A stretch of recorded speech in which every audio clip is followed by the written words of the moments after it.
లోక్సభ ఉప ఎన్నికల్లో తెరాస అభ్యర్థి పస్సుండి దయాకర్ భారీ ఆధిక్యంలో కొనసాగుతున్నారు. మా ప్రతినిధి రమేష్తో ముఖాముఖిని ప్రత్యక్ష ప్రసారం ద్వారా చూద్దాం.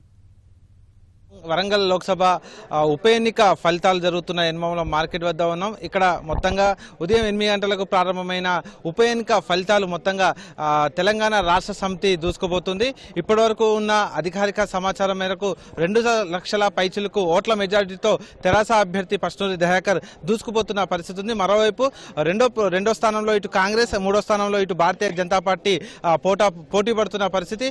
అయితే వరంగల్ లోక్సభ పరిధిలోని 7 అసెంబ్లీ నియోజకవర్గాల పరిధిలో చూస్తే ఒక పాలకుర్తిలో మాత్రమే రెండో స్థానంలో భారతీయ జనతా పార్టీ ఇటు తెరాసకు కాస్తంతగా పోటీ ఇస్తున్న పరిస్థితి ఉండగా మిగతా 6 చోట్ల కూడా మన తెలంగాణ రాష్ట్ర సమితి దూసుకుపోతున్న పరిస్థితి ఉంది. ఈ మొత్తంగా పరిశీలిస్తే కనుక ఈ ఓట్ల లెక్కింపు ఫలితాలను అనుసరించి తెలంగాణ రాష్ట్ర సమితి నాయకులు, నేతలు అలాగే అభ్యర్థి అందరూ కూడా ఆనందోత్సాహాల మధ్య ఉన్నారు. ఇప్పుడు దాదాపుగా స్పష్టమైన మెజార్టీ ఖాయం కావడంతో వారంతా కూడా గెలుపు సంబరాల్లో కూడా మునిగి తేలుతున్న పరిస్థితి కనిపిస్తుంది. ఇప్పుడు మనతో పాటు ఎంపీ అభ్యర్థి, కాబోయే ఎంపీ పస్సుండి దయాకర్ మనతో ఉన్నారు. ఆయన అడిగి మరిన్ని విషయాలు తెలుసుకుందాం. మొత్తంగా చూస్తే మీకు ఈ ఉదయం నుంచి జరుగుతున్న ఫలితాల లెక్కింపు అలాగే ఫలితాలు వస్తున్న తరుణంలో మీకు ఎలా అనిపిస్తుంది? చాలా సంతోషం అనిపిస్తుంది, చాలా బాధ్యత కూడా ఉంది అనిపిస్తుంది. కాబట్టి ముఖ్యంగా ఇంత పెద్ద మెజార్టీ ఇచ్చినందుకు ప్రజలకు ముందుగా కృతజ్ఞతలు. ముఖ్యంగా ఇదంతా ఇంత పెద్ద మెజార్టీ వచ్చిందంటే కేవలం ఇది కేసీఆర్ గారి పనితీరు.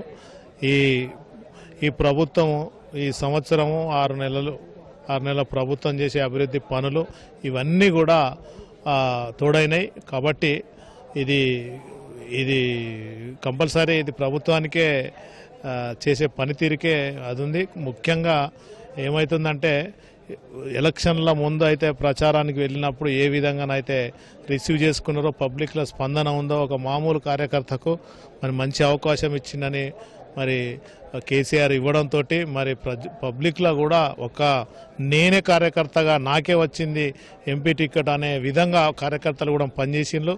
ఆ ఉద్యమంలో పనిచేసిన ప్రతి ఒక్క కార్యకర్త కూడా ఇప్పుడు పనిచేయడం జరిగింది. సకల జనుల సమ్మెలో అయితే ఏ విధంగా అందరూ పాల్గొన్నారో వాళ్ళంతా కూడా టీఆర్ఎస్ పక్షాన ఉండి పాల్గొన్నారు. మరి ఇదంతా భారీ మెజార్టీ రానికి కూడా వాళ్ళంతా అండదండగా ఉంటేనే ఇంత పెద్ద మెజార్టీ వచ్చింది. టీఆర్ఎస్ పక్షాన అందరూ కూడా ఉన్నారు. కాబట్టి అందరికీ నేను రుణపడి ఉంటా. మరి ఇంత పెద్ద బాధ్యత ఇచ్చినందుకు బాధ్యతను కూడా నేను గౌరవంగా స్వీకరిస్తా. మరి అంత బాధ్యత కూడా ఉంది వాళ్లకు. కేసీఆర్ గారికి నేను నిలబెట్టుకుంటా ఆయన ఇచ్చిన బాధ్యతకు. కాబట్టి కోరుకుంటున్నాను. మొత్తంగా చూసుకుంటే కనుక అంటే ఉప ఎన్నిక జరగడానికి ముందు కూడా ఇటు తెరాస వర్గాల్లో కూడా మెజార్టీ ఆశించలేదు. ఆ మెజార్టీ కొరకు కూడా చాలా ప్రయత్నాలు చేసింది. దాదాపుగా 2 లక్షలే వస్తుందని అంచనాలు వేశారు. కానీ దానికి భిన్నంగా ఇప్పుడు అధికారిక సమాచారం మేరకు 2 లక్షల పైచిలకు ఓట్లు కూడా లభించాయి. దీన్ని బట్టి చూస్తే మీరు ఎట్లా ఫీల్ అవుతారు? చాలా సంతోషంగా ఫీల్ అవుతాను. ఎందుకంటే ముందుగాలనైతే ఏదైతే ఎదుర్కొన్నారో అదంతా కరెక్ట్ ఒరిజినల్గా అనుకున్నాం. కానీ మొదట ఎక్స్పెక్ట్ చేసిందే ఇది.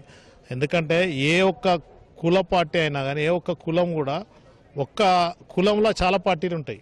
కానీ అందరు కుల సంఘమే మొత్తం జిల్లా బాడీలే దాదాపు ఏకపక్షంగా మనకు మద్దతు ఇవ్వడం జరిగింది.